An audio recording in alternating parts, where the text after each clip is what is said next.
Well, she has been publicly feuding with Mr. Trump for years now, but this time Rosie O'Donnell might have taken it too far. The comedian tweeting this: "I fully support imposing martial law, delaying the inauguration until Trump is cleared of all charges." Rosie also called the president-elect mentally ill and a liar. So nice, right, Rob? Very interesting. Among the law enforcement teams keeping the city safe will be D.C.'s National Guard. But their leader is going to be out of a job the moment that President-elect Donald Trump raises his right hand. Well, the story blew up on social media this afternoon. With 8 years under his belt as the commanding officer of D.C.'s National Guard, Major General Errol Schwartz brought experience and gravitas to the task of planning a successful inauguration. If something goes bad, it's up to the law enforcement agency to make the first move, if you will. But unlike in the years since George W. Bush first appointed him, General Schwartz will watch this inauguration conclude from home, stepping down as Donald Trump steps up to take the oath of office at noon. The timing is extremely unusual, General Schwartz told the Washington Post today, adding he would never plan to leave a mission in the middle of a battle. George Soros, front page story in the Wall Street Journal this morning that he lost $1 billion trying to basically short sell a Trump victory. Yeah, I mean, he, along with some others like Mark Cuban, basically said if Trump wins, it's the end of the world. The market is going to sell off.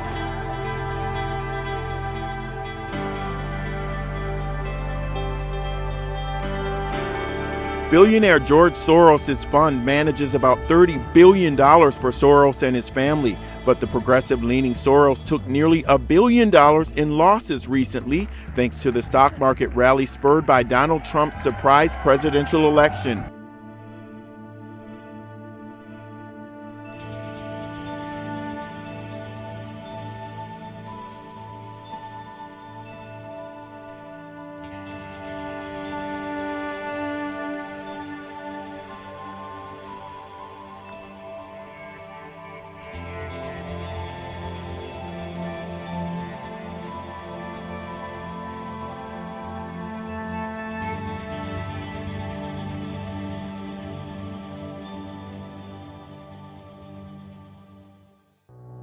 President Obama is dishing out some advice to his successor, President-elect Donald Trump, but beware the irony.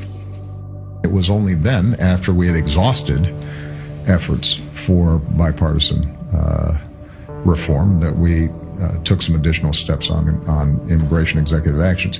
So my suggestion to the president-elect is, going through the legislative process is always better, in part because it's harder to undo. Well, advising Mr. Trump to go through the, quote, go through the legislative process sounds a little hypocritical considering you, Mr. President, have bypassed Congress by signing more than 200 executive orders using your pen and a phone.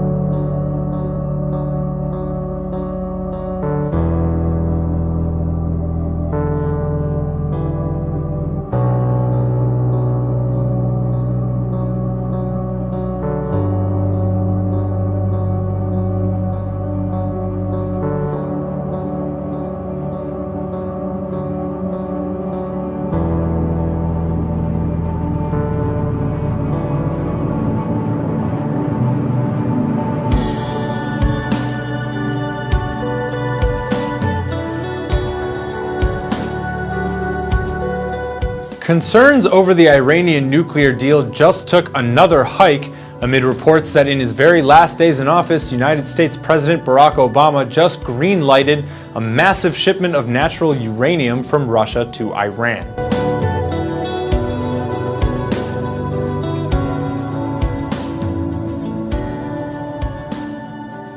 Washington said it's okay for Moscow to send the material in a barter deal to receive reaction coolant from Tehran.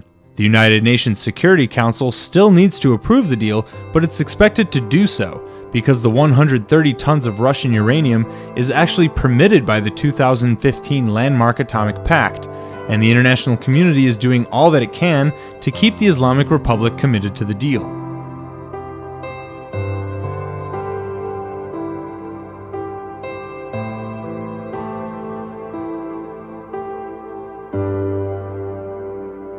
They see the transfer as yet another last-minute jab from the Obama administration at incoming President Donald Trump, who would have likely vetoed this deal. Iran has already exceeded the cap set by the pact several times on its production of heavy water, which is used as a coolant in nuclear reactors.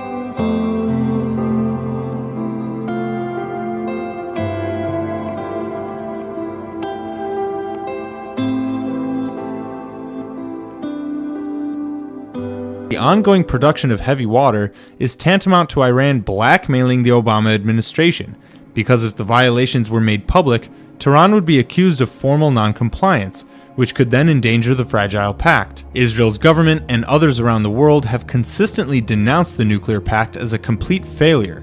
They charge that not only has Iran gotten away with refusing inspection of key sites, but it's also working to develop ballistic missiles. The U.S. Navy says the USS Mahan fired 3 warning shots toward Iranian ships Sunday in the Strait of Hormuz. 2 Navy officials say the Mahan tried to communicate with the ships on the radio, but there was no response. The Navy destroyer fired flares, and a U.S. helicopter dropped smoke before the Mahan fired those shots. Now, the Navy says the Iranian vessels were 900 yards away from the American vessel. Sends a message within our own country to our allies in Israel. It sends a message to the United Nations and the rest of the world. Being in support of Israel, which I believe is our nation's greatest ally, has long been something of bipartisan support. As we saw with this resolution passing with over 100 Democrats in support of it, it sends a strong message that what the Obama administration has done on its way out of the office at the UN Security Council is not one that does have the support of Americans. And the Speaker was right in his floor statement. What was passed at the Security Council goes way beyond the issue of settlements. For the first time ever, the UN Security Council is passing a resolution that declares this area of East Jerusalem and Judea and Samaria as a legally occupied territory. I am stunned. I am stunned at what happened last month. This government, our government, abandoned our ally Israel when she needed us the most. Do not be fooled. This UN Security Council resolution was not about settlements, and it certainly was not about peace. It was about one thing and one thing only: Israel's right to exist as a Jewish democratic state. These types of one-sided efforts are designed to isolate and delegitimize Israel. They do not advance peace, they make it more elusive. It is time to repair the damage done by this misguided hit job at the UN. It's time to rebuild our partnership with Israel and reaffirm our commitment to her security. Now, Syrian state television says that Israel has fired rockets at a major military airport in Syria, just west of the capital Damascus. The army says several rockets were fired from northern Israel just after midnight. The airport in Syria is a major facility used by the elite Republican Guards. A Syrian army commander is warning Tel Aviv there will be repercussions. Has been focusing and keeping an eye on Hezbollah. It believes that Hezbollah has been strengthening during this conflict. It believes that Hezbollah has been using the conflict to amass more and more weapons. And so the focus of the reported and the suspected Israeli strikes appears to be this supply route, or Hezbollah's main supply route between Damascus and the Lebanese border. And so many of those suspected airstrikes have been targeting some of those supply routes, but also the military bases that it's believed that Hezbollah is gathering some of those weapons. And so, do you see a concern before January 20th that the Obama administration will try to go one more time to the UN Security Council? I think we're all concerned that this is an administration that is like a renter that is getting ready to vacate the apartment.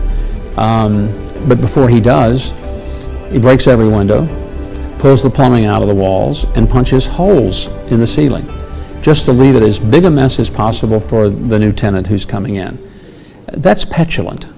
And it's also beneath the dignity of the office of the presidency, because presidents historically don't try to make major long-term policy shifts that will encumber future administrations. And how would you describe what you believe would be the relationship between the Trump administration and Israel? There will be a new level of candor and I think willingness to discuss issues honestly, and both sides will feel that they're looking after the best interest of their countries and of their allies.